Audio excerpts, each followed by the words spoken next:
my father was a little boy, he arrived to America by ship from a refugee camp in Europe after World War II. One of the first things that he experienced when he stepped foot on American soil in Boston Harbor, when he was standing there with his family, they were all holding all their possessions in the world. Whatever they were carrying, that was all they owned in the world. And they're standing there, and a stranger, an American man, walks by, spots my father, comes over, and buys him a Good Humor ice cream bar. Chocolate. My dad, to this day, can tell you what it tastes like. It tasted like heaven. Now, today, when children, like my dad, refugee children, like what my father was when he first came here, now today, when refugee children come to America, this is what greets them.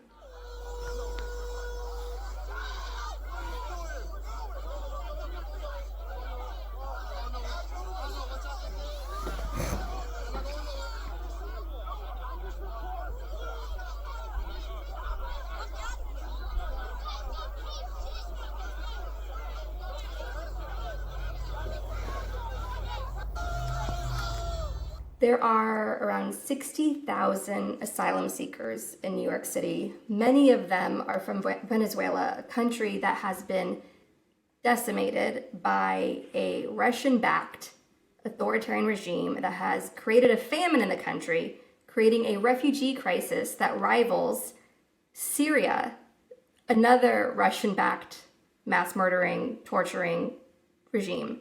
And we've had idiots on the far left that have tried to muddle the truth on what's really going on in Venezuela, how the government's at fault there, the brutal policies there, and as well as in Syria.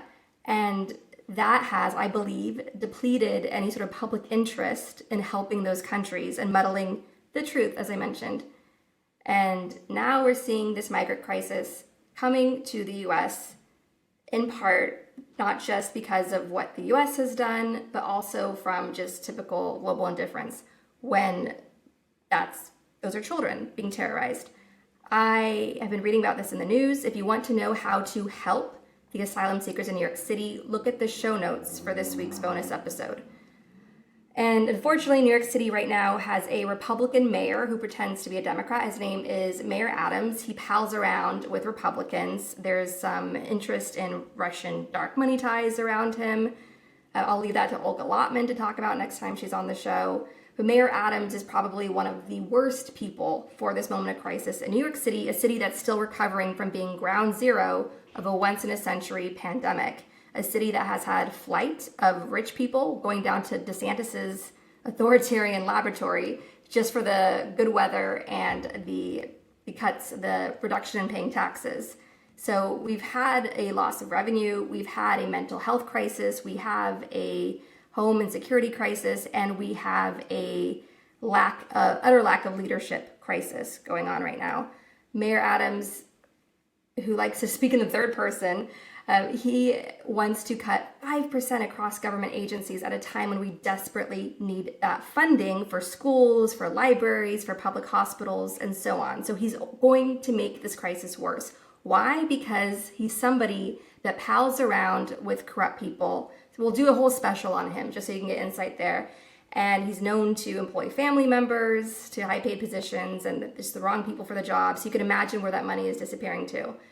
And he's someone that I think he's part of this whole disinformation machine of playing up this border crisis and really putting on the Democrats because he's somebody that's a bought and sold politician. He's not handling this crisis well, and that's an understatement. And of course, being a former cop, he is entrenched with the NYPD that will continue to enjoy a war chest as it works as essentially a get out of jail free card for its over aggressive policing and at times brutality. So that's what we're dealing with here in New York. So for you in the so-called red states, my heart goes out to you. If you have your own cabal of idiots at the top, we're suffering with that here in New York City, and let that be the solidarity that brings our sides of the country together. If you look at these protests and just see just the screaming Nazi expressions on these people's faces, what we're seeing, again, is the cult of violence, normalizing violence, scapegoating others, creating this us versus them cult of violence. And it goes all up into our political system. What Tommy Tuberville, for instance, is doing in the Senate and holding our national security hostage, holding our military hostage, in holding up all of these much needed appointments that are vacant during a time when we're trying to help Ukraine defeat the hotbed of fascism, which is Russia. Tommy Tuberville, what he's doing in trying to ban abortion in the military, or whatever his bullshit is, that is essentially going after the woke military. Why? Because Tommy Tuberville, who's a big old Trump supporter, he's helping the whole cult of violence machine, Trumpism, Russian-backed Trumpism in America. Because why? Why did January 6th fail? When something like that could succeed in other countries, they didn't have the military on their side. Even though they wanted to, you had Tom Cotton writing that op-ed in the New York Times saying, send in the military. They were trying to lay the groundwork for that, but the military did not show up for them in that way. So instead, they're chipping away at the woke military, going after women's reproductive health care as a start to try to create this oppressive culture, and that would further normalize and capture, that would create some sort of like far-right state capture of our military, so the next time their coup would be successful. And this brings us to Merrick Garland, who just had a big old Hunter Biden hearing against the far-right clown car, the show trial they put him on. Merrick Garland opened that hearing by stating again that he is a descendant of Holocaust survivors, that the civil rights of the DOJ is very near and dear to his heart, the mission of the DOJ coming out of the burning embers of the Civil War and trying to protect recently freed, formerly enslaved people and so on. All that, the heartfelt statements that Merrick Garland likes to make about his personal connection to his mission to our country. He opened that hearing with that.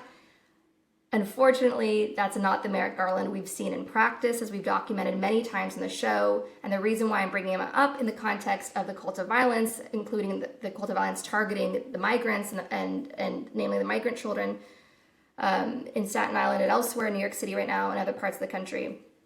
This is all hand in hand with the Nazis we see parading for DeSantis in Florida. Because Merrick Garland is asleep at the job. And one thing that was overlooked by the mainstream media in this show trial hearing for Hunter Biden in the House of Representatives is the fact that Merrick Garland was called out for taking on one of the most important and consequential corruption rackets in our country right now, which is the cage bars of our democracy that is allowing this cult of violence to flourish and build political power. And that, of course, is the Supreme Court. You may have overlooked this. I think a lot of media outlets have. So we're going to play now a clip by a representative out of Georgia by the name of Hank Johnson, doing a beautiful job in giving a summary of what the Hunter Biden show trial in the House is really about. And that is, of course, deflecting from the real crimes of corruption by Jared and Ivanka, who, along with Donald Trump, were the unholy trinity that ran the White House. Everyone famously knows that slumlord, Nepo baby, who bought his way into an Ivy League school, Jared Kushner, has zero financial skill, yet the Saudi Arabian government gave him $2 billion, clearly likely for all the access that they would give them, including the stolen documents by his father-in-law that were stored in Mar-a-Lago. That's something that needs investigation. It really should be Jared Kushner that is being investigated by the DOJ and Congress, but that's not where we are right now because for many reasons already documented on the show.